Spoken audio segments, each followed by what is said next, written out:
Hey cruisers, happy St. Patrick's Day. We are coming to you today with a consolidated news update with as much of the news as we can possibly round up for you over the last few days. The first big update that was actually announced today, we created a standalone video on, and that is the news that Royal Caribbean is bringing Navigator of the Seas to the West Coast. She is going to be putting those itineraries on sale on March 29th, and you can cruise starting June 2022 on Navigator of the Seas on 3, 4, 5, and 7-day cruises to the California coast, Ensenada, Mexico, and the Mexican Riviera. That is very exciting. So exciting that I want you to go watch that video separately. We'll link to it in the description of this video. But let's get on to some other cruise lines. This week, Holland America and Princess both formally announced that they were going to pause their Alaska season or extend their Alaska season for sailings that leave out of Seattle through the month of June. Now, they had already canceled sailings from the West Coast to the Caribbean, Europe, all the way through June, but they had kind of left Alaska on the books to see what was going to happen. But at this point, as Princess and Holland America continue to work with the US and Canadian government officials to try to figure things out and preserve a portion, possibly, of the 2021 season, they did have to, unfortunately, extend those Seattle sailings through June. So this is going to impact for Princess the Emerald Princess and Majestic sailings that were leaving out of Seattle. And for Holland America, a few sailings there as well, a few different ships as well. I don't have the names of those ships, but essentially what we need to know is that there's no one going to Alaska right now, most likely in June. Most important thing to know. All right.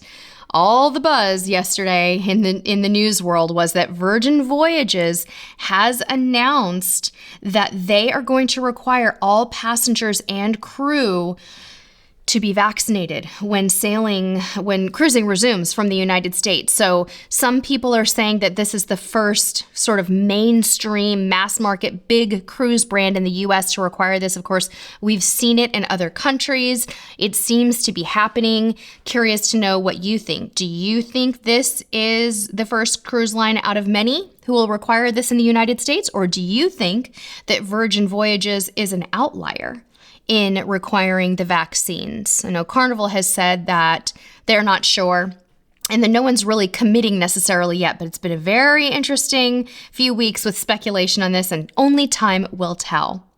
Some positive news out of the U.S. this week is that there's a couple of U.S.-based river cruise lines that are starting up this week. American Cruise Line started up with their ship, Independence, which is a coastal cruiser. It started off last Saturday on a 7-night sailing from Amelia Island in Jacksonville, Florida, to Charleston, South Carolina. And next week, their new build, American Jazz, is going to be departing New Orleans on a Mississippi River path, which is very exciting. In addition, American Queen Steamboat Company is starting up this week as well. They're going to have 2 private charter sailings on American Duchess, which is a paddle wheel ship that will sail the Mississippi between New Orleans and Memphis. Wow. Exciting. And they are also set to christen American Countess, their newest vessel, coming right up here on March 21st. This is going to be really interesting. And their first revenue cruise will be on March 28th. Now, in case you're wondering, these ships, the CDC orders restricting cruise travel do not impact these cruise lines because they're very small and they're also registered in the United States. For several reasons, they are not subject to those requirements, those orders, those limitations, whatever you want to call them. Our last bit of news today is also very promising. P&O Cruises has announced their Ultimate Escape cruises, which are some cruises to nowhere that are going to start up this summer out of Southampton. They're going to be using their flagship Britannia and Iona, which is their newer ship, to do 3 to 7 night journeys. These are going to be from June to September. And also of note, they will be restricting these cruises to fully vaccinated residents of the UK, which leads us to wonder, will the UK be able to have everyone vaccinated by June? Or will it only be certain age groups? Who's going to actually be able to sail on these sailings? It'll be very interesting to see. Most of these are cruises to nowhere, kind of along the coast with no port stops, except that their last cruise on Britannia, they do have a scheduled call at Liverpool and they're going to have some organized excursions offered, which is really cool. So lots of positive things going on in the cruise industry this week, some glimmers of hope. We will continue to keep you updated. Let us know your thoughts on the whole vaccination situation. Do you think the mass market lines are going to follow? Leave us a comment. If you're new, we also invite you to subscribe to our channel and turn on the notification bell. If you've been around for a while, we'd invite you to please give us a thumbs up. Every little thumbs up helps. Thank you all so very much for watching, and until next time, we'll see you on the high seas.